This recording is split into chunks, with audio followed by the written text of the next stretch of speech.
Bonsoir et merci beaucoup pour cette invitation. Donc après une journée de cours, c'est à moi qu'incombe la difficile mission d'introduire cet ouvrage. Alors, cet ouvrage, c'est un voyage dans le temps, un voyage dans l'espace et un voyage dans l'imaginaire. Alors, je vous rassure, ce ne sont pas les trois parties du plan que je vais dérouler, malheureusement pas, mais c'est dire que vous trouverez de tout dans ce livre, en termes de littérature, d'anthropologie, de politique, de sociologie politique, et, euh, et au fond de mythologie, d'analyse religieuse, d'antiquité. Donc c'est un livre fourre-tout, si j'ose dire, mais dans le bon sens du terme. Et ça a été notre grand défi. Ça a été notre grand défi de nous demander, mais de quoi allons-nous exactement parler et comment allons-nous réunir des spécialistes de disciplines aussi variées autour d'une thématique commune où on parle de la mythologie, du monde reposant sur une corne de taureau, d'un taureau noir, c'est dans la mythologie mésopotamienne, si mes souvenirs sont bons, et du rapport à Jérusalem pour la diaspora, et notamment celle de Babylone, dont parlera José Costa, des innombrables relations à divers espaces dans la littérature juive, sans parler de la littérature arabe et de l'espace à la fois politique, intellectuel, mythologique dans les auteurs arabes à la fois classiques et contemporains. Alors, dans cette réflexion, on s'est attaché, je pense, à insister sur l'imaginaire. Et c'est l'imaginaire qui est le premier terme de ce rapport avec l'espace. Et au fond, au début, j'ai cherché avec mes collègues des références. Et c'est peut-être chez Merleau-Ponty, le philosophe, que j'ai trouvé les pistes qui paraissaient les plus chères, les plus précieuses, pour relever le défi. Et notamment, chez Merleau-Ponty, vous avez cet espace géométrique, qu'il appelle l'espace géométrique de la pensée abstraite, l'espace de la vie quotidienne, que nous avons au réveil pour pouvoir déjà nous diriger vers des espaces indispensables, et puis l'espace du mythe, de la schizophrénie, du rêve. Et Merleau-Ponty, dans cette richesse de la subjectivité spatiale, en rajoutait donc d'autres. Il racontait que devant un tableau de Cézanne, on pouvait même sentir le paysage, tellement le tableau est fort. Il représente une salle de concert avant et après le concert, et il montre à quel point la salle, pendant le concert, développe un espace qui lui est propre, et qui n'est pas la salle de la même façon que cette salle, quand elle sera désertée, ne sera plus exactement la même salle que tout à l'heure. Donc on a des richesses subjectives qui vont évidemment être autant de façons d'explorer l'espace, et le fait que la perception est toujours en quelque sorte touchée par l'imaginaire. L'imaginaire est déjà là dans la perception. Si je prends des exemples, évidemment, nous réunissons des experts du monde arabe et des experts du monde hébraïque.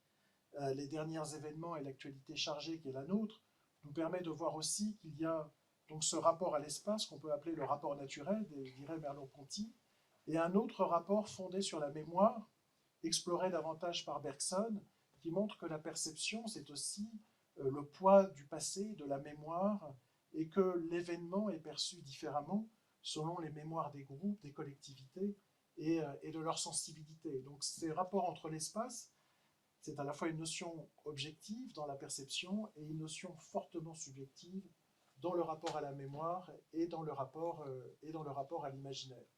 Alors évidemment, dans le champ arabe, les illustrations sont innombrables, et il a presque fallu les classer pour ne pas déborder au maximum. L'espace de la poésie, le désert comme espace refuge, qu'on trouve dans la poésie classique des poètes brigands, des Sa'alik, mais qu'on trouve aussi dans la pratique anthropologique politique d'un Kadhafi qui allait dans le désert et qui reproduisait l'idéal de la bédouinité sortie de la ville, et comme étant un lieu précisément où on échappe à la corruption de la ville, de la citadinité, et c'est un lieu de recherche de la pureté.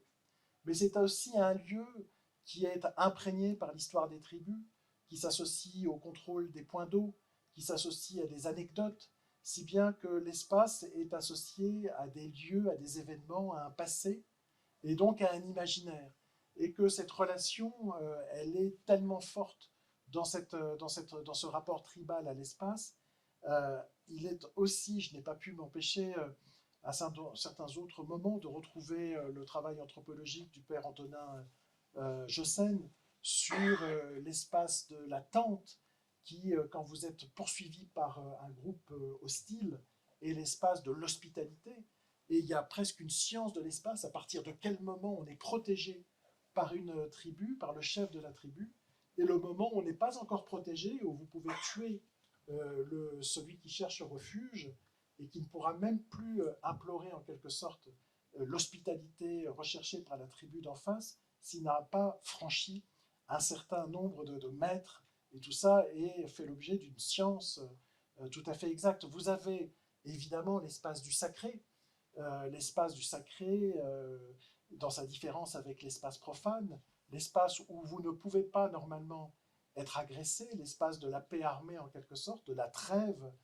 Donc la dimension, j'allais dire, est tellement riche dans le monde arabe qu'il a fallu essayer de classer. Alors, bien entendu, il y a l'espace anthropologique du quartier, qui est l'espace de la sécurité, qu'on voit dans des guerres civiles où des milices de quartier se sont développées. Donc je pense notamment à la guerre du Liban.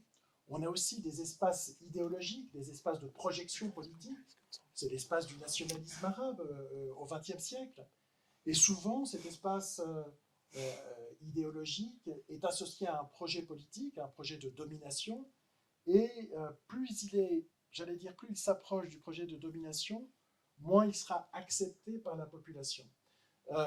Un Saoudien, un haut fonctionnaire saoudien qui était à la fois un romancier, un intellectuel, un serviteur de l'État, racontait que Nasser, quand il était en Égypte, ce fonctionnaire saoudien, évidemment, il était à la fois juge et parti, puisqu'il était en poste au Yémen et qu'il servait le royaume saoudien, disait que les Égyptiens ne connaissaient pas du tout le Yémen et qu'au-delà de leur grand projet d'unification arabe, ils n'en maîtrisaient ni l'histoire, ni le dialecte, ni les cartes, et qu'ils devaient se repérer sur des cartes britanniques pour essayer d'avancer dans les montagnes du Yémen. On a évidemment une très très vieille division dans la culture humaine arabe entre les montagnes et le littoral. Sahel, Ahla wa Sahla, l'idée même que le littoral est le lieu de la sécurité. C'est aussi le lieu des grands oulémas ou le lieu d'un islam abstrait, l'islam des lettrés, qui va s'imposer dans les villes du littoral et dans les plaines qui sont des plaines de la sécurité, alors qu'évidemment la montagne, c'est le lieu des hérésies, le lieu des tribus qui refusent l'autorité centrale, le lieu où on ne peut pas lever l'impôt, le lieu de l'insécurité. Euh, une référence est faite à un travail de Persikem sur un géographe arabe du XVIIIe siècle qui parle des Yazidis, les supposés adorateurs du diable, qui ont été persécutés, on le sait, par Daesh il y a quelques années, et leur montagne du Djebel Senjal est associée à cette minorité. Et cette montagne est évidemment frappée de tous les maux. Donc on a comment dire, une capacité à développer ces thématiques de l'imaginaire et de l'espace qui est immensément riche. Je reprends encore d'autres exemples, là aussi plus proches de l'actualité.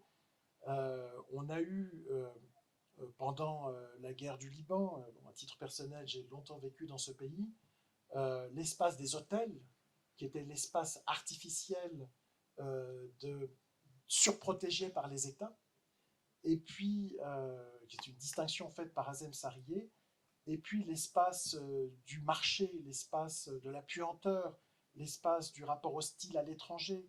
Donc vous avez cet espace artificiel avec une musique d'ambiance qui est celui des grands hôtels, surprotégé par les États en place, et l'espace populaire où se nouent des solidarités beaucoup plus étroites de quartiers, de tribus, de familles, où une présence étrangère est toujours vue, et elle est toujours vue souvent de manière négative.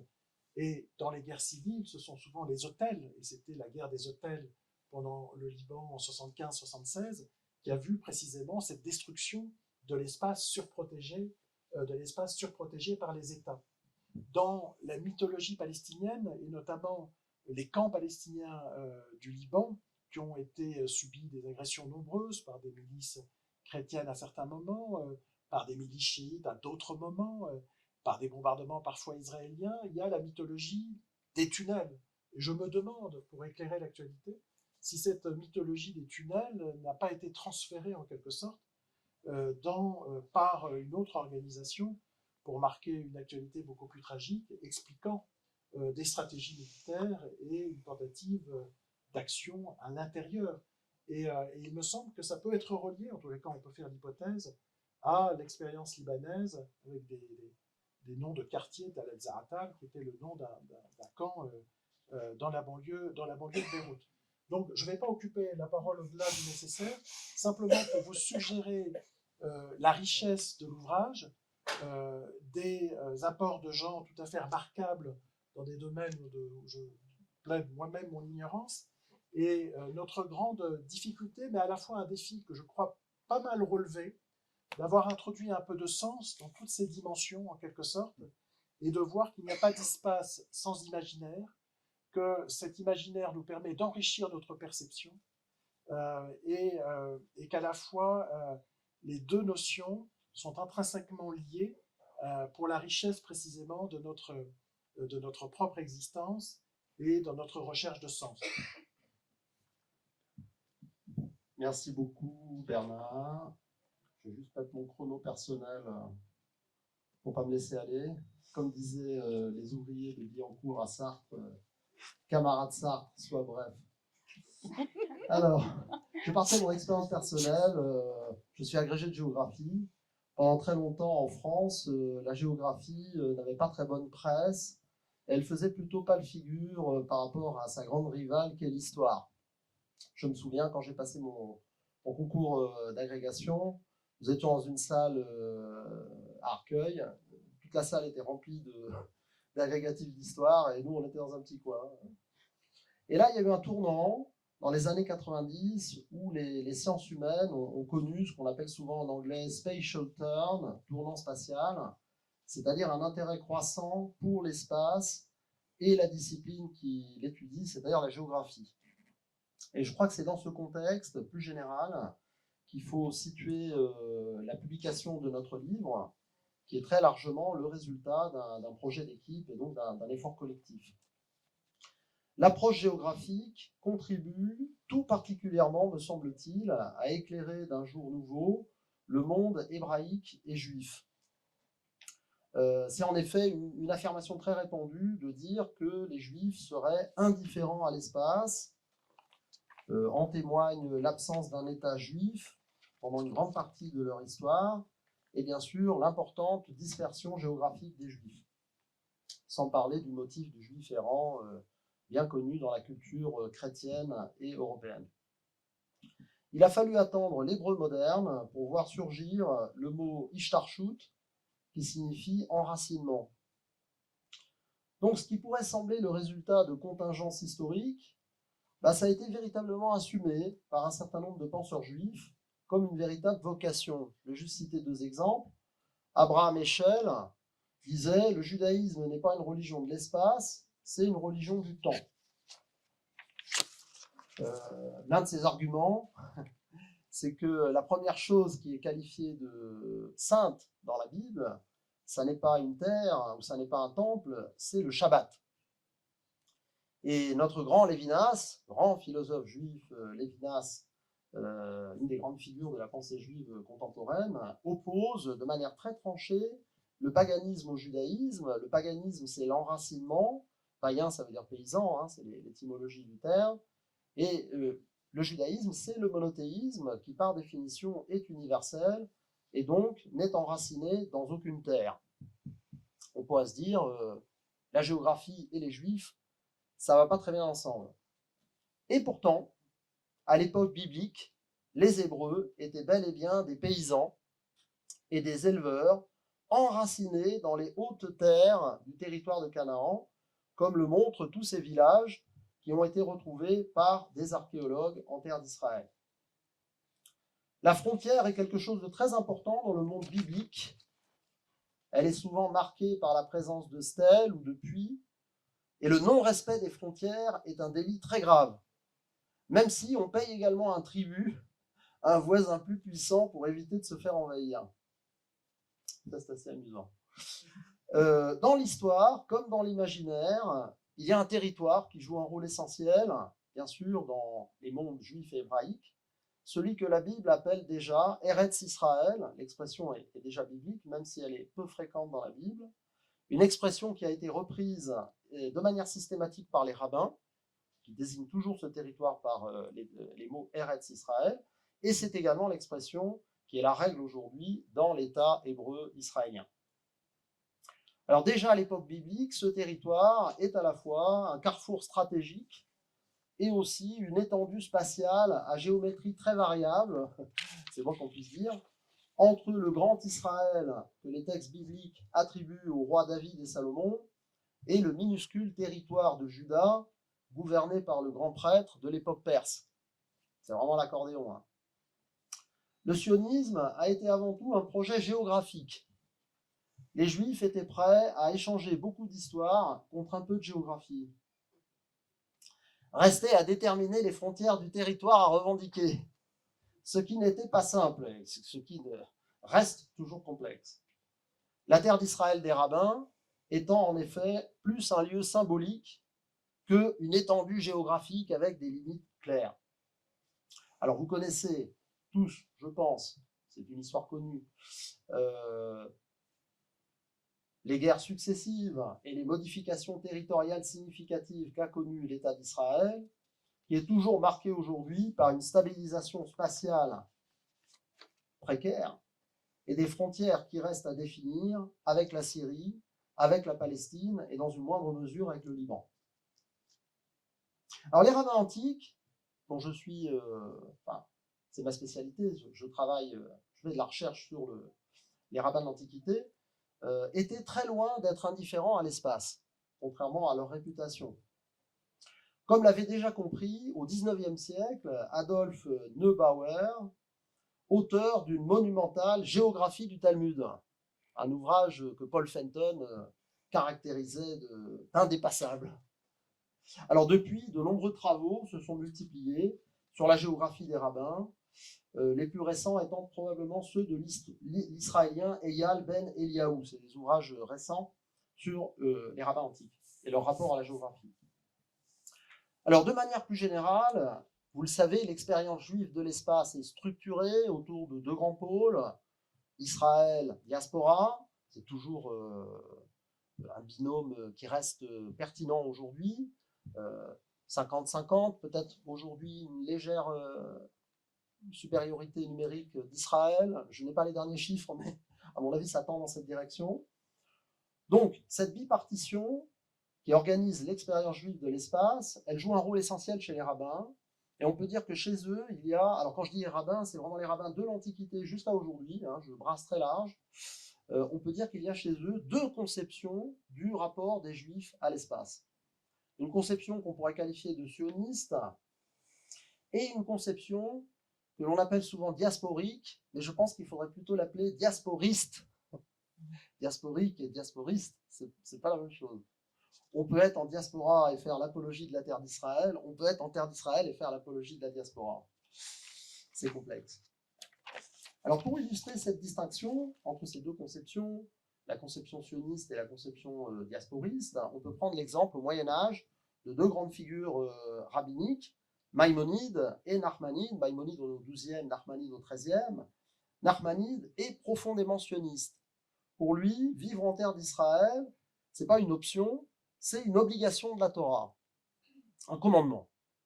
Et il reproche à Maïmonide, qui a fait une liste des 613 commandements, il reproche à Maïmonide de ne pas avoir introduit l'obligation de vivre en terre d'Israël dans sa liste des commandements.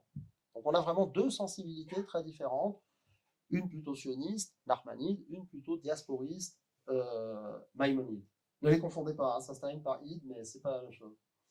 Un bon représentant du courant diasporiste, qui est aussi un disciple tardif de Maïmonide, c'est Rabbi Simcha HaKohen de Dvinsk, qui disait, dans son commentaire de la Torah, « Il n'existe donc pas de différence ni dans le temps ni dans l'espace pour toutes les questions que pose la Torah, et elle s'applique de la même manière que ce soit sur la terre d'Israël ou à l'étranger. » Les rabbins ne s'intéressent pas uniquement au territoire horizontal, c'est-à-dire tracer les frontières de la terre d'Israël de manière à pouvoir observer les commandements, tout particulièrement toutes les lois agricoles. Ce qui les intéresse également, c'est le territoire vertical. Vous allez me demander qu'est-ce que c'est que le territoire vertical. Je vais vous donner un exemple. Il y a un passage dans la Mishnah où on se pose la question suivante. Imaginons que des montagnes, des collines, des lieux naturels soient l'objet d'un culte idolâtre. Est-ce qu'un juif peut faire usage de ces lieux? Alors la Mishnah distingue ensuite le lieu lui-même, qui est inamovible et attaché au sol, le lieu dont l'usage est permis, et ce qui recouvre ce lieu, qui est interdit. Alors qu'est-ce que c'est que cette couverture? C'est ça qui reste à préciser. Est-ce qu'il faut comprendre que le lieu qui est naturel est autorisé, mais que ce qui le recouvre, qui est au contraire artificiel, le fruit de l'intervention humaine, lui serait interdit? Qu'en est-il alors des arbres sacrés qu'on appelle Asherah, du nom de la déesse correspondante, qui étaient à la fois des éléments naturels, ce sont des arbres, mais en même temps ils étaient plantés volontairement par des hommes pour rendre un culte à cette déesse? Qu'en est-il du caillou qui se détache de la montagne? C'est abordé dans le livre, hein. C'est pour ça que j'en parle. Hein. C'est pas juste pour vous amuser. Qu'en est-il du caillou qui se détache de la montagne? Est-il permis puisqu'il n'est pas issu de l'activité humaine, ou est-il interdit puisqu'on peut le considérer comme une couverture de la montagne? Alors pour terminer, notre livre s'est efforcé de prendre en compte les différents espaces qui ont structuré et stimulé l'imaginaire juif à travers le temps, de la terre d'Israël à la diaspora, en passant aussi par l'espace plus ou moins sacré de la synagogue, le lieu mystérieux où ont été exilées les 10 tribus perdues, il y a un article de Paul Fenton passionnant sur ce sujet, et enfin les emplacements exacts de l'enfer et du paradis, qui, cela ne surprendra personne, sont souvent situés par les rabbins en terre d'Israël. L'enfer aussi. Et donc, puisque nous avons parlé d'imaginaire, je pense que la littérature va maintenant être à l'honneur. Merci. Alors en fait, cet ouvrage, c'est un petit peu le résultat d'une réflexion que nous avons menée sur le projet d'équipe qui, à l'origine, s'intitulait concernait l'espace.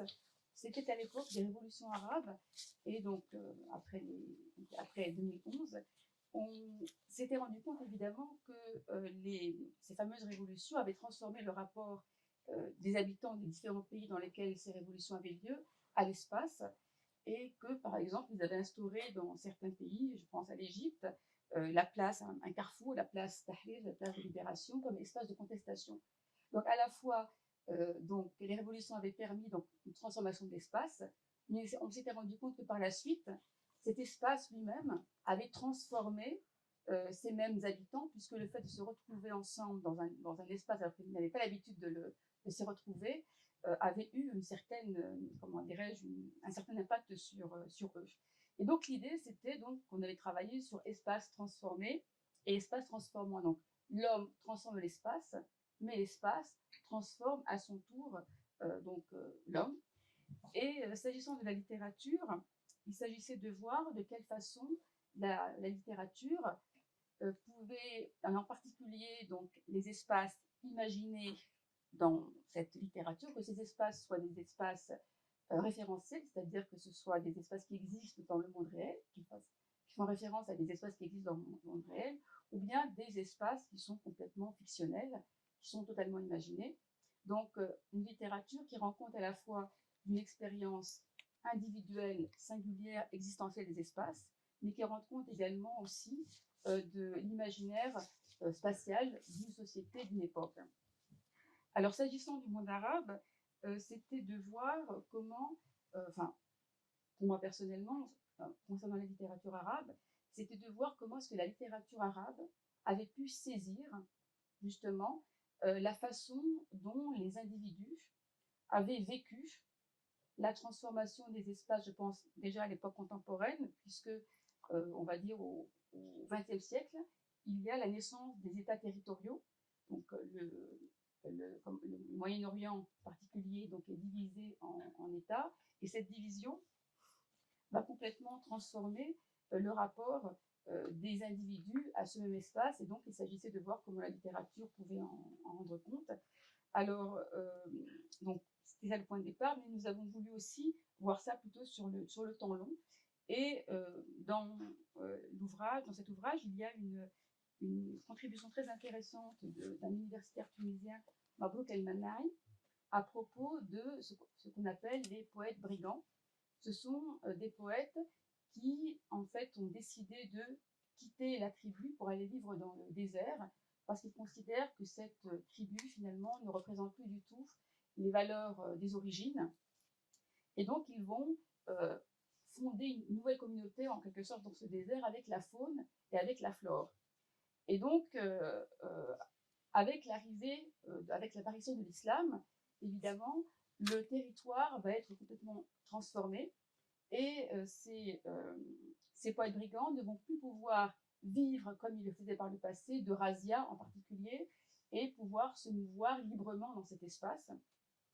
Et donc, dans cette intervention, Mabrouk El-Mannaï montre comment est-ce qu'il y a le pouvoir, donc le nouveau pouvoir, l'État naissant, leur propose donc de renoncer au razzia en échange, en fait, comment dirais-je, en échange de leur, on leur offre des moyens de subsistance et en fait tout ce qu'ils ont pu en fait acquérir par les razzias, donc on leur permet de les conserver.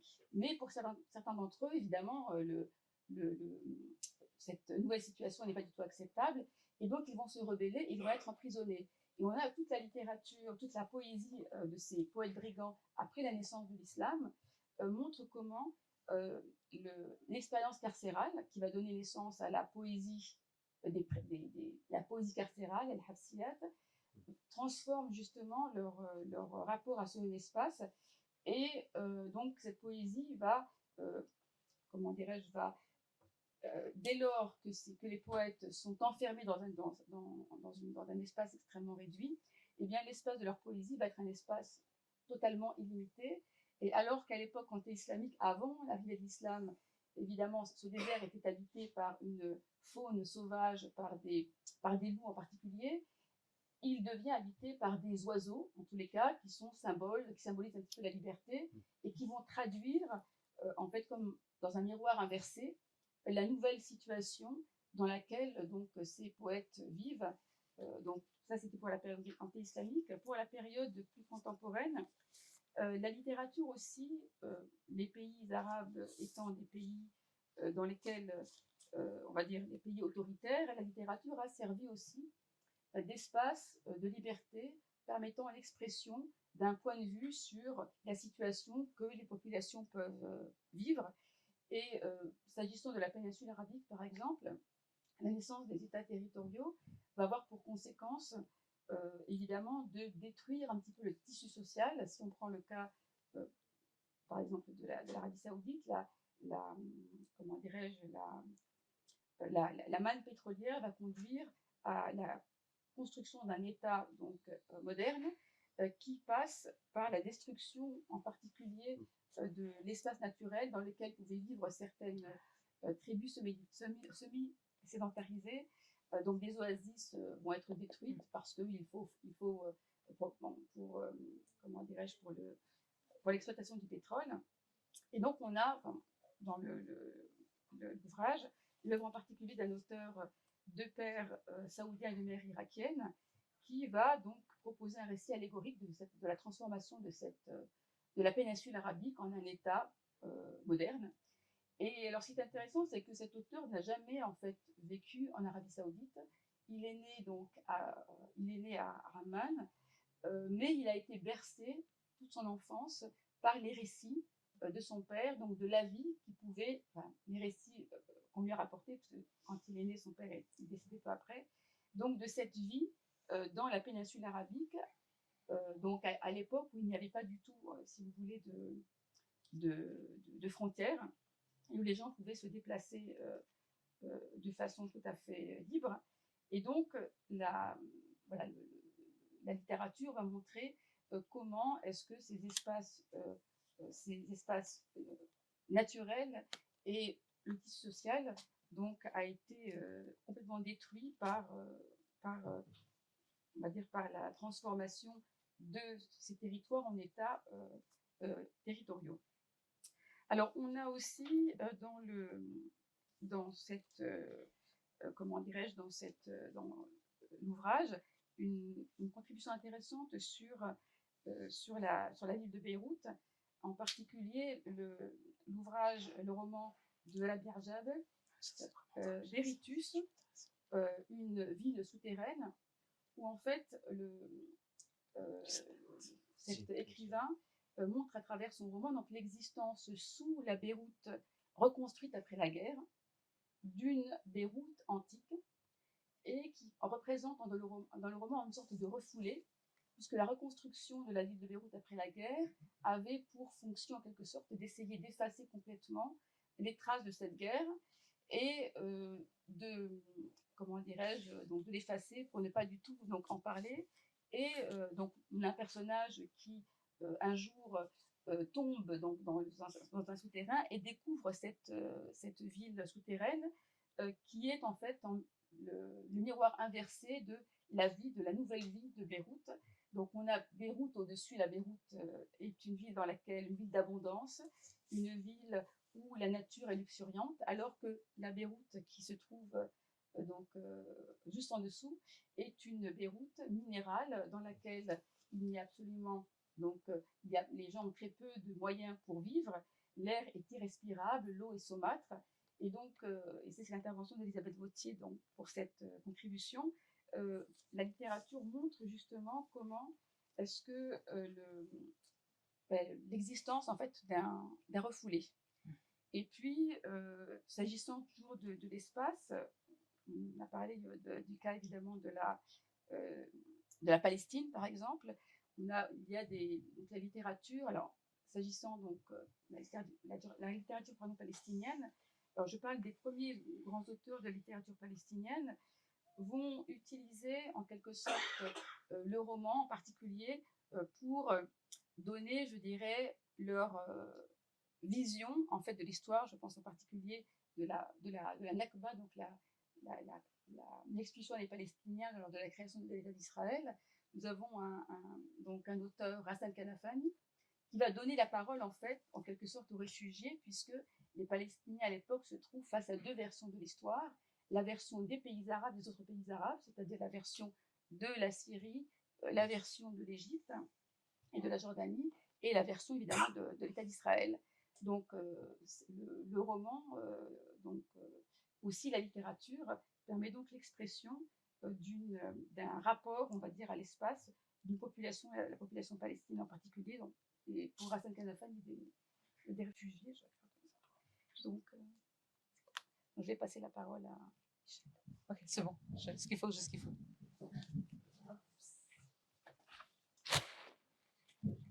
Bonjour. Bien. Alors, en littérature moderne, et curieusement, c'est voilà, le choix des auteurs, en l'occurrence des autrices, sur ce qui concerne la littérature juive moderne et contemporaine. Il n'y a presque aucun auteur israélien, à part, tout de même, Aaron Appelfeld, qui est traité par Nourit Levy, qui est une chercheuse en littérature comparée. Donc il ne s'agit pas uniquement d'une recherche sur l'espace dans l'œuvre d'Appelfeld, mais Appelfeld pris au sein d'une triade d'auteurs qui sont Georges Perec et Paul Auster. En tout cas, ce qui caractérise ces trois articles, et vous allez l'entendre tout de suite dans les titres que je vais vous donner.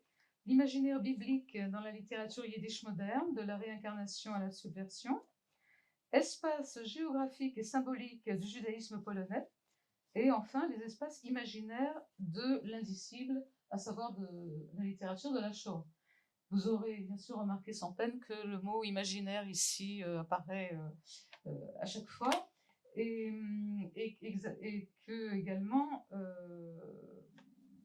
géographie et imaginaire sont étroitement liés. Alors je vais reprendre Abraham Heschel, qui est évidemment encore un philosophe incontournable, puisque dans son œuvre maîtresse qui s'intitule justement Les bâtisseurs du temps, il précise que, comme l'a dit José, après l'an 70 de notre ère, après la destruction du Second Temple, les rabbins d'Antiquité, qui sont désormais détenteurs de l'autorité religieuse, sont donc contraints de renoncer à l'ancrage spatial et que commence alors la sphère du temps, de la parole et du livre, et c'est le début de la transmission de la tradition par une narration collective.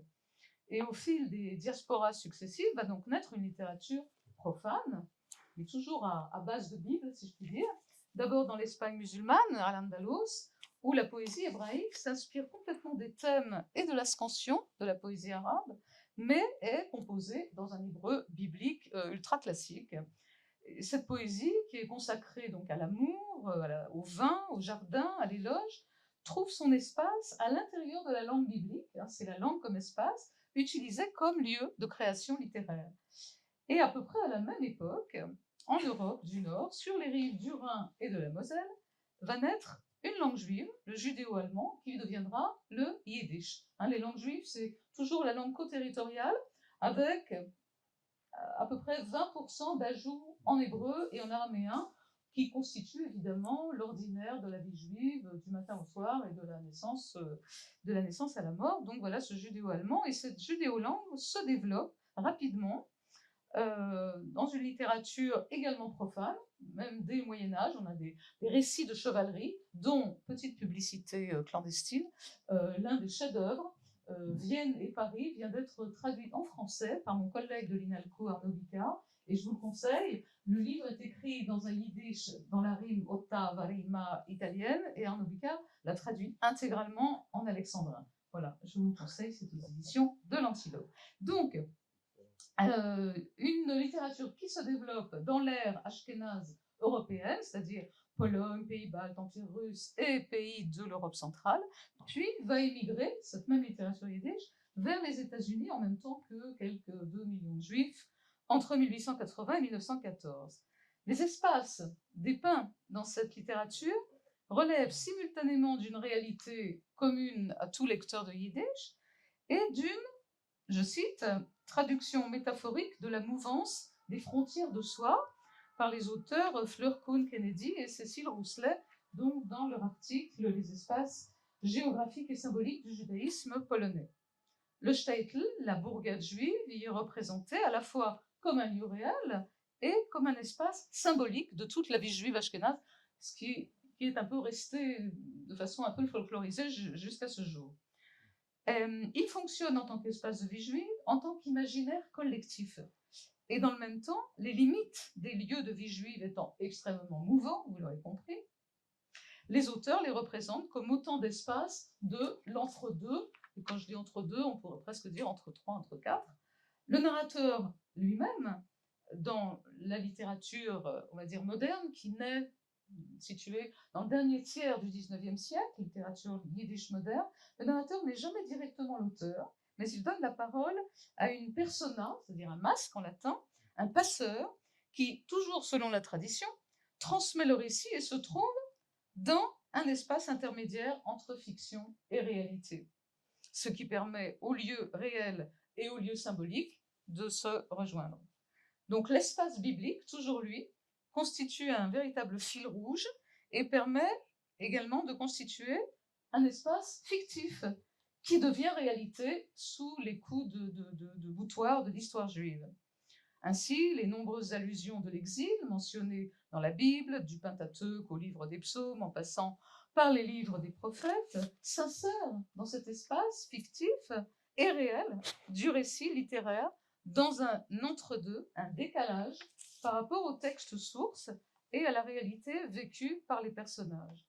Selon l'historien Yosef Yerushalmi, dans son ouvrage célébrissime intitulé Zachor, ce qui signifie en hébreu « souviens-toi », histoire juive et mémoire juive, il écrit « Le récit biblique peut, semble-t-il, dans son ensemble, donner sens à toute contingence historique. » Un autre espace de l'entre-deux va alors se dégager, c'est celui de l'hébreu et du yiddish, ces deux langues pour une même culture, à travers lesquelles les auteurs yiddish naviguent, passant presque insensiblement de l'une à l'autre.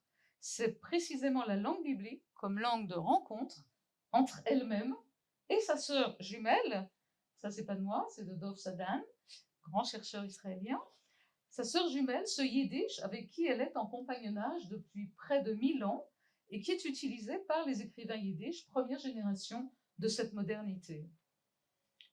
Après la Shoah, l'univers concentrationnaire apparaît dans les œuvres de fiction sous les contours d'un espace imaginaire que Nurit Levy illustre à travers 3 œuvres romanesques, donc précédemment citées, W ou le souvenir d'enfance de Perec, Badenheim 1939 de Aaron Appelfeld et Le voyage d'Anna Blume de Paul Auster. Les langues juives, à savoir l'hébreu, le yiddish, dans une moindre mesure le judéo-marocain, le judéo-arabe de Bagdad, les langues juives ne sont plus le seul apanage de la littérature juive, j'ai oublié le judéo-espagnol, excusez-moi, les langues juives ne sont plus le seul apanage de la littérature juive, puisque les œuvres littéraires commentées sont rédigées en français, en anglais et en hébreu moderne. L'espace linguistique déborde au-delà des frontières juives et investit d'autres lieux. Même l'hébreu d'Aaron Appelfeld, lui, est très caractéristique, langue qu'il a apprise à l'âge de 14 ans et qu'il a lui-même modelée, forgée, selon sa sensibilité, en s'inspirant de la sobriété et de la retenue de la langue biblique transposée dans un langage moderne. Les lieux des 3 romans, étudiés par Nurit Levy, sont des non-espaces parfaitement fictifs et symbolisent la disparition, l'extermination, chacun de façon différente. Le langage, toujours considéré comme un espace, navigue entre construction et déconstruction, humour et désespoir, sens et perte de sens.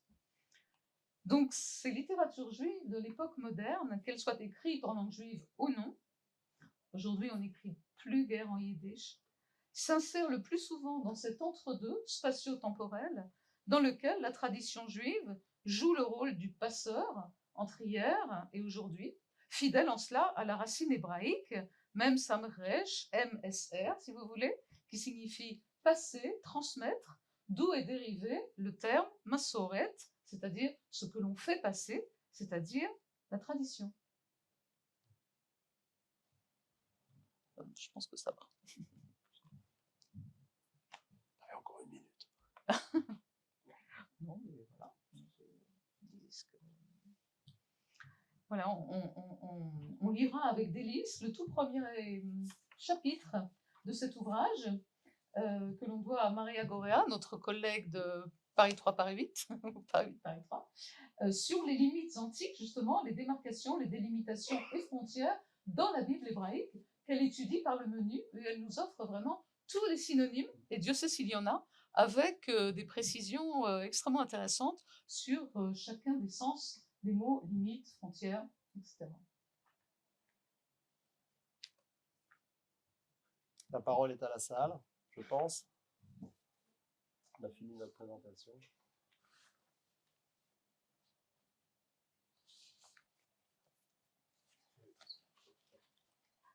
crois que c'est Madame Catino qui devait intervenir en premier. Oui, mais vous avez déjà un peu répondu. Ah, en partie. En partie, oui, c'était en fait. On a été trop bons. Zainab a évoqué, mais vous, un petit peu aussi, c'était comment était né le projet de ce livre en fait. Oui, il y a eu un. Alors, en fait, on a fait un colloque qui s'intitulait Limites, frontières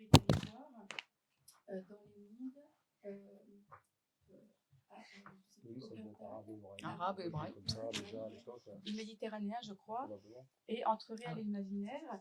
Et sur la base, en fait, il y avait vraiment une réflexion sur la question des espaces et la façon dont ils étaient transformés, les notions de territoire, de limite et de frontières. Et le colloque, en fait, avait servi de base de réflexion.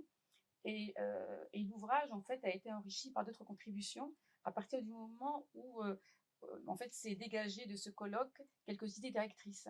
Nous avons demandé à des auteurs enfin, des spécialistes ou de littérature, ou de sciences sociales, ou d'histoire, de contribuer à l'ouvrage en fonction de leur spécialité.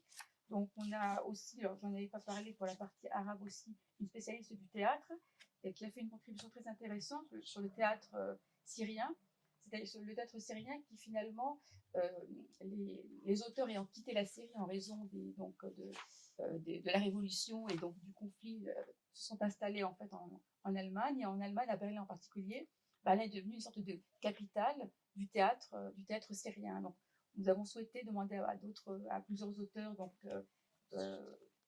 sur le théâtre par exemple, nous avons aussi donc essayé de couvrir, alors on ne pourrait pas être exhaustif, mais de couvrir, s'agissant de la littérature arabe par exemple, l'époque anté-islamique, donc avec la contribution de Mabrouk El-Mannaï sur les poètes brigands dont je parlais, la période classique avec Murtada Mohamed Ali qui a évoqué finalement ce cas des poètes qui vont à Bagdad en espérant finalement la gloire et qui au final vont être déçus par la ville, et le désert devient une sorte de refuge pour ces déçus de la ville qui n'apporte pas la gloire qu'ils espéraient.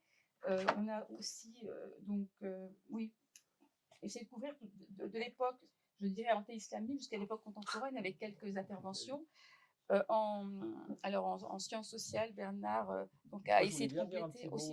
Juste avant. T'as ouvert le micro? Pardon, oui, toujours on. Excusez-moi. Oui, parce que je suppose que peut-être la majorité d'entre vous n'ont pas encore lu le livre, n'ont pas eu l'occasion de l'avoir sous les yeux. Donc, pour que vous sachiez à peu près comment c'est construit, il y a 24 contributions, donc ça a déjà été dit. Il y en a 16 dans le domaine arabe, 8 dans le domaine hébraïque. Donc c'est à peu près ça la proportion. Ce qui est normal puisque notre équipe est plutôt une équipe d'arabisants. Donc ça reflète aussi la situation de notre équipe. Chaque partie, il y a 4 parties, donc chaque partie contient 6 articles. La première partie est sur la notion de frontière. La deuxième sur, je ne dis pas de bêtises, la notion de mobilité. La troisième sur la notion de territoire. Et la quatrième sur la notion de ville. Voilà, donc c'est vraiment réparti 6 de manière égale, pour que vous ayez une petite idée de la structure du livre. Voilà. En fait, les différents, nous 4, nous avions donc demandé des contributions à différents spécialistes du domaine, aux collègues d'hébraïsants, aux hébraïsants et nous aux arabisants. Il y a une légère supériorité des articles sur la littérature par rapport aux sciences humaines et sociales. C'est 13 littérature, 11 sciences humaines et sociales. Très légère supériorité. N'hésitez pas à poser des questions, hein, ne soyez pas timides. Elles sont les bienvenues.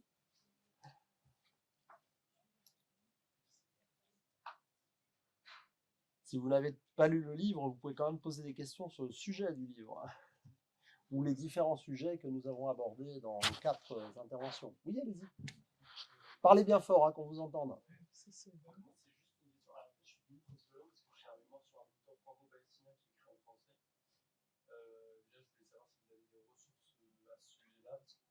Très peu de bibliographie parce que ces deux livres sont récents. Il s'appelle Karim Katan. Voilà. Alors, donc vous travaillez sur la littérature d'expression, la littérature palestinienne d'expression française, c'est ça? Oui. Donc nous, dans notre département, on est spécialiste de la littérature arabe, d'expression arabe.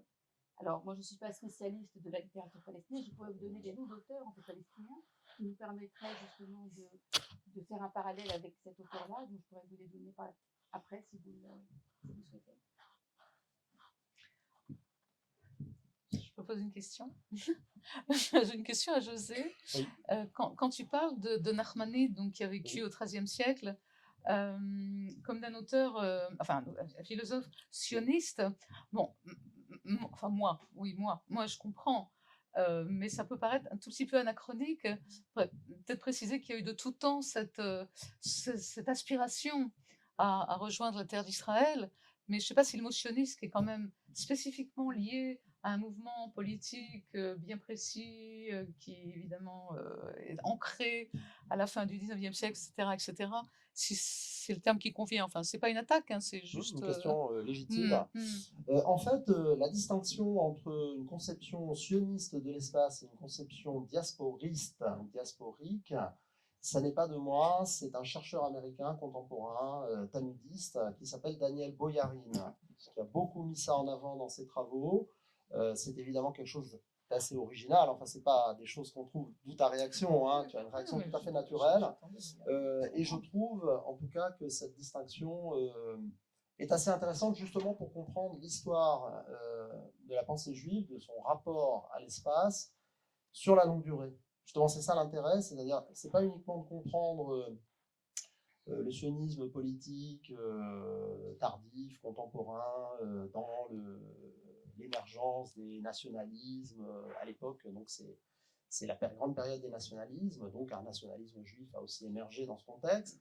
C'est vraiment de voir qu'il y a, comme tu l'as dit, hein, et là je reprends vraiment tes termes, il y a toujours eu cette dualité en quelque sorte. Depuis que les rabbins existent, il y a toujours eu certains rabbins qui avaient une sensibilité sioniste forte, c'est-à-dire qui estimaient qu'on ne pouvait être véritablement juif observant et observer la loi juive dans sa perfection qu'en terre d'Israël, et ceux qui estimaient que fondamentalement la pratique du judaïsme ne dépend pas essentiellement d'une terre, et que le judaïsme, dans l'essentiel de ses commandements, notamment l'étude de la Torah, hein, qui est le cœur de l'observance rabbinique, était fondamentalement indépendante de l'espace et même du temps. C'est ce que dit d'ailleurs Rabbi Simcha Cohen Detvin, ce que j'ai mentionné, qui est tout à fait dans cette lignée de pensée. Il y a vraiment cette... alors, ce qui est très curieux, c'est que ça ne reflète pas nécessairement l'appartenance géographique de ces rabbins, parce que déjà dans l'Antiquité, on trouve cette dualité, et il arrive que des rabbins de la terre d'Israël aient une sensibilité diasporiste, universaliste, on pourrait dire, hein, c'est-à-dire pour eux, le judaïsme n'est pas fondamentalement attaché à un espace, et inversement, des rabbins babyloniens qui avaient des tendances sionistes. Mais c'est vrai que globalement, c'est plutôt les rabbins de la terre d'Israël qui avaient cette orientation sioniste. Ils considéraient par exemple que c'était un péché grave de quitter la terre d'Israël. Le fait même de quitter la terre d'Israël était déjà considéré comme une transgression de la Torah. Alors que pour les rabbins babyloniens, la plupart d'entre eux considéraient que vivre en Babylonie était tout à fait légitime, dans la mesure où la Babylonie était la patrie d'Abraham, l'ancêtre des Juifs, le premier Juif en quelque sorte, si on veut. Il vient de Babylonie. La Babylonie, c'est la terre des Juifs, la terre ancestrale des Juifs. Donc les rabbins babyloniens se sentaient chez eux. Ils n'avaient pas l'impression qu'il fallait qu'ils aillent en terre d'Israël pour être chez eux. Voilà. Donc c'est deux sensibilités assez différentes qui existent depuis l'Antiquité et jusqu'à nos jours. C'est une évidence. Certes, mais sans vouloir être tatillonne, Vas-y. le terme sioniste se rattache non pas seulement à un mouvement politique, mais à un mouvement politique laïque. Et Boyarin, que bien sûr qui a des positions très tranchées sur cette question. Très tranchées, oui, et que je connais. Sûr, dans son livre le plus voilà, récent, moi je m'inscris, enfin en faux, voilà, mais disons que je trouve que ce terme ne convient pas, parce que justement il s'agit d'une posture rabbinique religieuse qui demande voilà, être en terre d'Israël parce que c'est la terre sacrée, etc. Alors pour certains rabbins, pas tous. Encore une fois, c'est ça qui est intéressant. Il y a la division. Et en fait, j'ai pas répondu complètement à ta question. Il y avait une deuxième moitié, et ça correspond un peu à ce que tu viens de dire. C'est très juste. En fait, attends, il faut que je reprenne mes pensées. Là, j'ai un trou là, parce que comme tu m'as fait cette objection, j'ai perdu le fil de ce que je souhaitais développer. Il faudrait que ça revienne. Je te repasse le micro et quand ça me revient, c'est bon, je crois que je ne vais pas monopoliser Ou, plus avant. Zainab a envie on passe à la salle de réagir. Il faut que je réfléchisse. Je voulais rebondir rapidement sur José pour savoir simplement, donc aujourd'hui, en particulier à partir de la création de l'État d'Israël, quelle est la place de la terre chez les rabbins qui vivent en diaspora? Est-ce qu'elle est devenue dominante, très importante ou voilà. C'est la question que je vais poser à José. Tout dépend dans quel judaïsme on se situe. C'est toujours pareil, il y a tellement de mouvements divers et variés que voilà, dans un judaïsme libéral, ouvert, on n'est pas tenu, enfin c'est pas un péché, c'est pas une faute, une transgression que de vivre hors de la terre d'Israël. Bien sûr, elle reste un centre spirituel prépondérant, mais on n'en a plus cette posture-là. J'ai retrouvé J'osais le fil, retrouver j'ai ces retrouvé le esprits. fil, j'ai retrouvé la mémoire. Zahor, on vient de parler d'Yerushalmi. Voilà. Oui, c'est la question du rapport des sionismes aux rabbins. Ça c'est vraiment une question essentielle. C'est-à-dire qu'en apparence, en effet, le sionisme majoritaire des origines est laïque. Ça, c'est une évidence, même s'il y avait déjà des rabbins qui avaient une sensibilité sioniste, même au sens politique, hein, déjà dès les origines. Mais la majorité, c'était des laïcs, en effet, des gens de gauche. On connaît bien hein, les origines du sionisme politique. Ceci étant, on ne peut pas nier que le sionisme aurait été impensable, le sionisme laïque politique aurait été impensable s'il n'y avait pas deux notions essentielles. La première, c'est l'existence d'un peuple juif qui doit retourner à sa terre. Donc il faut bien qu'il y ait un peuple juif qui existe pour qu'il puisse retourner dans sa terre. Et deuxièmement, le fait que les Juifs ont entretenu avec cette terre un lien pendant des siècles. C'est-à-dire que cette terre ne leur est pas indifférente. Or, ces deux éléments sont impensables sans les rabbins. C'est pour ça qu'il n'y a pas de sionisme, en réalité, il n'y a pas de sionisme laïque, sans toute la tradition rabbinique antérieure, puisque ce sont les rabbins qui, pendant toute la période prémoderne, ont maintenu dans l'esprit des Juifs l'idée qu'ils n'étaient pas seulement une religion, mais aussi un peuple. Ce qui n'est pas du tout évident. Shlomo Sand, par exemple, a soutenu dans un livre célèbre, qui est un livre d'ailleurs très intéressant et très pertinent par bien des côtés, il a soutenu que la notion de peuple juif moderne était une invention, qui ne reposait pas sur des bases réelles. Voilà, ça pose un réel problème. Or, les rabbins, c'est ça l'objection majeure qu'on peut faire à Shlomo Sand, c'est que, évidemment, comme il est très laïque et que c'est un homme de gauche, c'est un communiste hein, à la base, c'est quelqu'un qui connaît très mal la tradition rabbinique, les rabbins, ils ont entretenu, encore une fois, dans les consciences juives, à travers les prières, les bénédictions, l'étude de la Torah, tout ce qu'on veut, un lien très fort avec une identité ethnique juive d'une part et la terre d'Israël d'autre part. C'est pour ça que le sionisme laïque sans les rabbins, c'est un peu comme un chameau qui vole dans les airs, comme disaient les logiciens du Moyen-Âge. Mais c'est un débat qu'on pourrait poursuivre. Hein. Oui, on va peut-être parler tout de suite. laisser parler Bernard. Voilà. Ok, bon, je peux encore. J'avais une question parce que moi, Je ce qui m'en m'a doute. notamment intéressée, c'est la question de territoire. Et qu'on vous montrez bien, je trouve que c'est une question éminemment politique, quelles que soient les périodes. Et il y a plusieurs articles et ça, je trouve que c'était très. Si vous voulez en parler un peu. Oui, Ah, oui, je peux, Voyons, Bernard. je peux en dire un mot. Si vous voulez, la grande fracture, c'est la disparition de l'Empire ottoman et des espaces qui sont presque des espaces naturels, même si aucun ne l'est véritablement. Mais la ville d'Alep avait un débouché, je dis ça sous le contrôle d'Ibrahim Hakel, avait un débouché très naturel avec Mossoul. Damas avait un port naturel avec Haïfa. Donc ce sont des espaces à la fois familiaux, économiques, intimes, qui, du jour au lendemain, après une guerre, disparaissent, et une géographie où, au fond, même les grands États, peut-être j'allais dire surtout les grands États, sont artificiels. En fait, ils sont beaucoup plus artificiels que les petits, parce que les petits, au fond, peuvent s'appuyer, pour ce qui est du Koweït, sur une tradition de la ville marchande et portuaire, pour ce qui est du Liban, au moins sur ce qu'on appelait la Moutassarefiya du Mont Liban, donc un statut particulier à l'intérieur de l'Empire ottoman. Et ce sont les grandes entités, d'une certaine manière, qui deviennent artificielles. Et c'est tellement, et au fond, ce sont elles qui vont produire ce discours nationaliste presque de substitution par rapport à ce cadre impérial perdu, et qui vont vouloir un peu reproduire d'une certaine manière, en ayant des ambitions au-delà de la frontière, qui sera elle-même vue comme illégitime, créée par l'étranger, etc. Donc évidemment, toutes ces échelles, toutes ces dimensions jouent un rôle considérable dans la compréhension de la région. Il y a aussi un autre imaginaire dont je n'ai pas parlé, qui serait celui de ce que Gilles Deleuze appelait l'espace lisse, l'espace du désert, l'espace où à la fois les tribus et Laurence d'Arabie vont essayer d'affaiblir cet espace ottoman, qui lui est un espace moderne, l'espace du chemin de fer.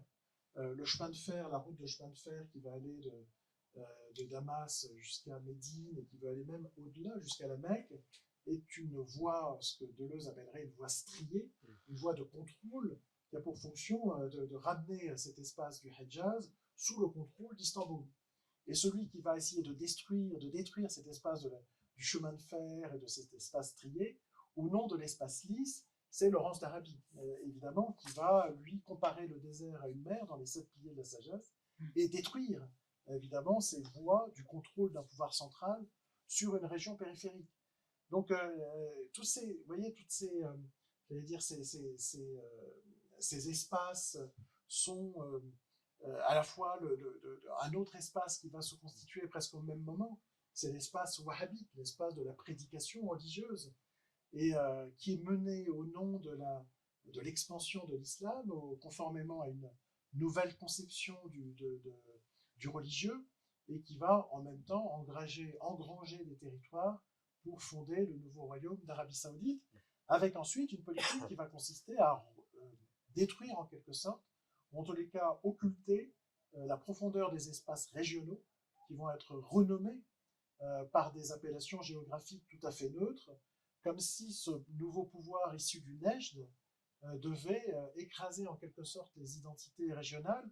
Et comme le soulignait Zena Ben Lara, c'est la littérature, c'est par la littérature que ces identités régionales dans la péninsule arabique vont ressurgir, s'exprimer et réassumer en quelque sorte le poids de l'histoire locale, des mémoires occultées par un appareil idéologique religieux puissant et centralisateur aussi à sa façon.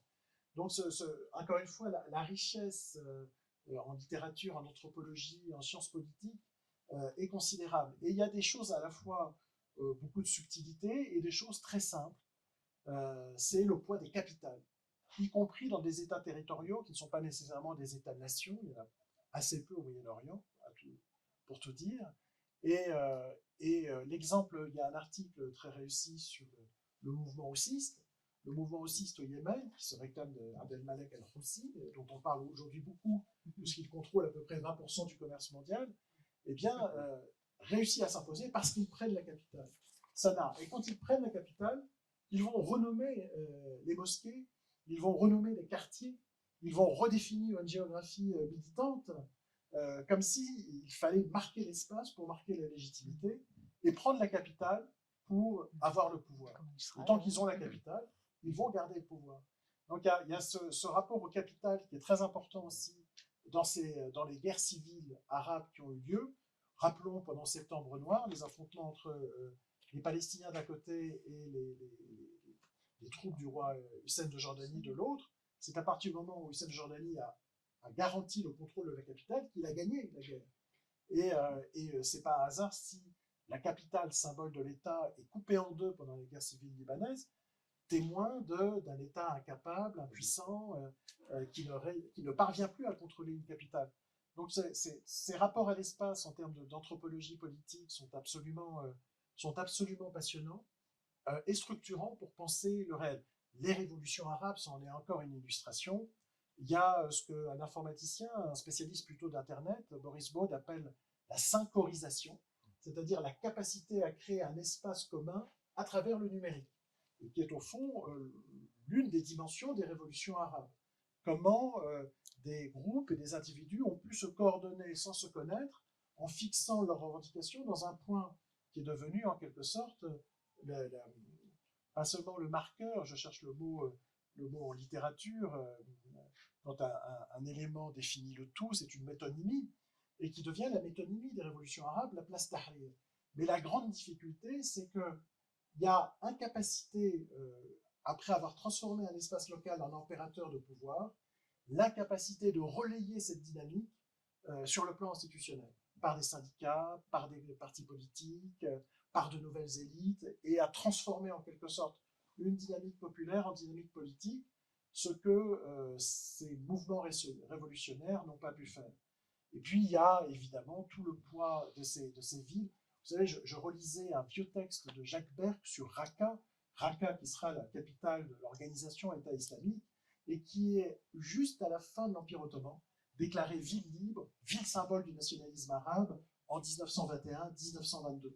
Donc on a ces transformations en quelques 60-70 années, mais où aussi un mouvement messianique d'un type tout à fait nouveau et original a besoin aussi de s'ancrer dans des villes pour pouvoir affirmer une légitimité religieuse et se transformer en espèce de modèle de proto-État défini par une volonté un espèce d'objet sui generis qui est obligé, qui rentre dans une dynamique au fond où il faut engranger du territoire pour exister.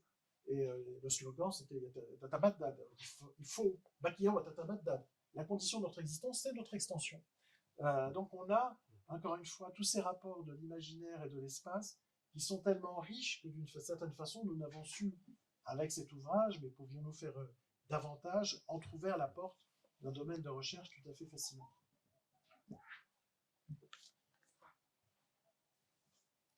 La parole est toujours à la salle. Je ne sais pas combien de temps il nous reste. Mais on a dépassé l'heure. Oui, mais il y avait 20 minutes de dépassement qui étaient prévues. Je me rappelle bien.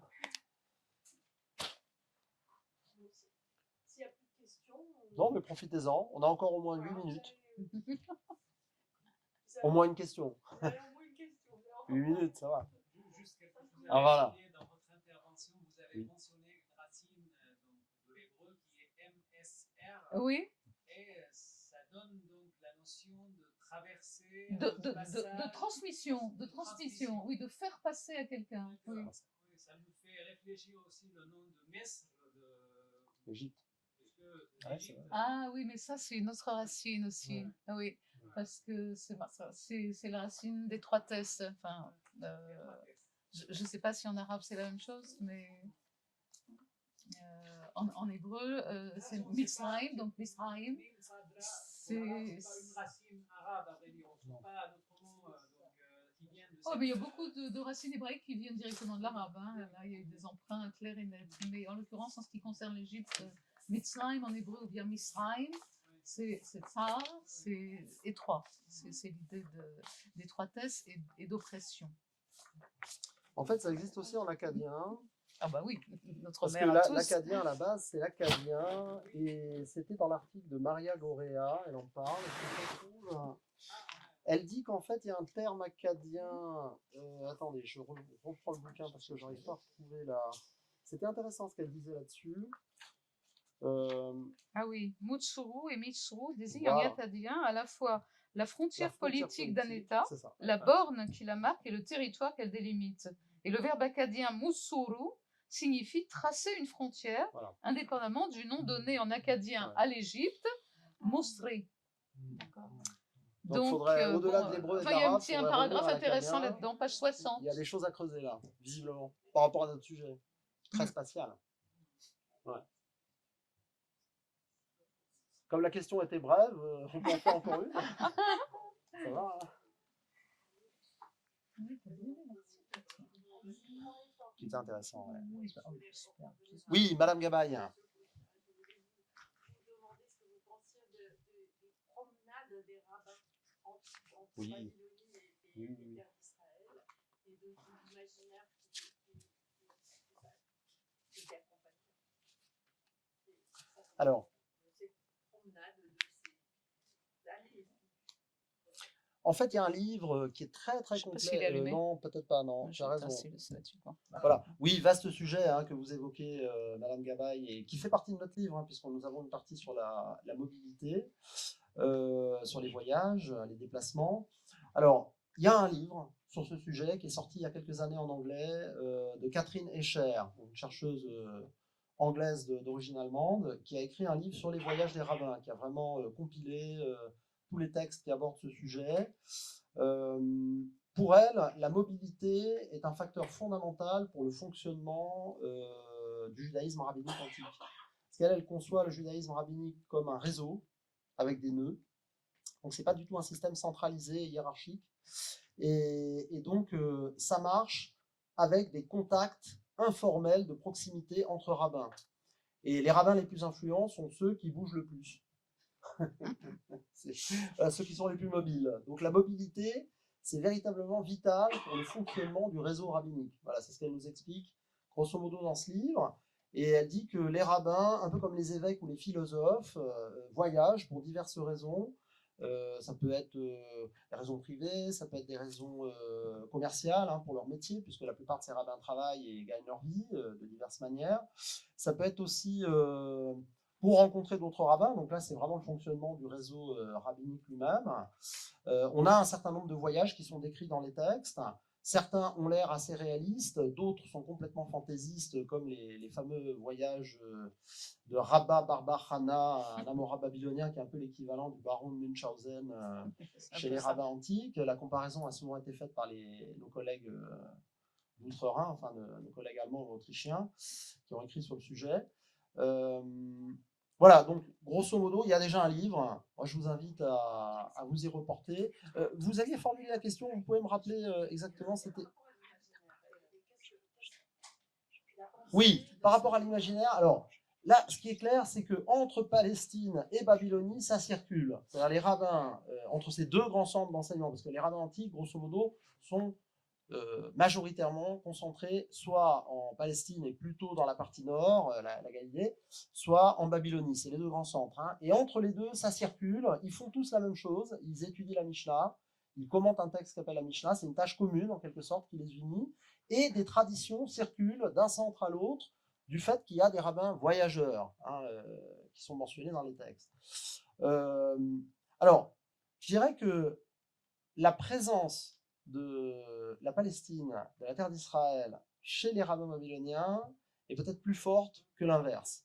C'est-à-dire l'imaginaire de la terre d'Israël est quelque chose qui préoccupe les rabbins babyloniens. Alors que je ne suis pas sûr que les rabbins de la terre d'Israël soient aussi préoccupés par l'imaginaire du territoire babylonien. Voilà, là, sur ce point, il y a une dissymétrie, une asymétrie, je ne sais pas comment dire. Voilà, mais c'est la terre d'Israël, ça reste quand même dans la Bible un élément central de l'identité juive. Alors, juste en conclusion à cette question-là, moi ce que tu dis m'évoque la littérature moderne avec un immense auteur qui s'appelle Shmuel Agnon, enfin Agnon en français, Agnon qui a eu quand même le prix Nobel en 66. Cet auteur écrit dans une langue hébraïque extrêmement fleurie où il va faire des emprunts à toutes les strates de la langue et surtout on y rencontre justement, ou plutôt le narrateur, il rencontre très fréquemment tout un tas de rabbins qui se promènent dans son livre, et donc dans son imaginaire, et des rabbins plutôt du XVIIe siècle. Là, on avance un peu, XVIIe, XVIIIe, des rabbins chassidiques, mais c'est pas rare du tout. Au détour d'une page, hop, il est dans la rue, et toc, il tombe sur Monsieur X ou Y, enfin, grand rabbin, illustre renommé, et il commence à entamer un dialogue avec lui, la chose la plus naturelle du monde. Donc ça pourrait être un fil rouge comme ça qui se... Dans le livre que nous avons donc publié, il y a le cas d'un rabbin marocain qui est évoqué très en détail par Paul Fenton, à cheval entre le 18e et le 19e, si je me souviens bien. Moïse Edrei, donc un rabbin marocain qui a été extrêmement mobile, qui a vécu en France, en Hollande, en Angleterre, enfin il a énormément bougé. Et c'est lui qui a écrit donc Maaseh Nissim, donc un récit des miracles, où il raconte des traditions sur ces fameux juifs, les 10 tribus perdues, qui vivraient dans un territoire très lointain, au-delà d'un fleuve qui s'appelle le Sambation. Et Fenton a publié un article fascinant sur ce point. Là, c'est vraiment un rabbin voyageur, comme tu l'as décrit à une époque plus tardive. Ouais. Voilà. Je crois qu'on est arrivé au bout, non ? Bonne soirée à tout le monde. Merci beaucoup.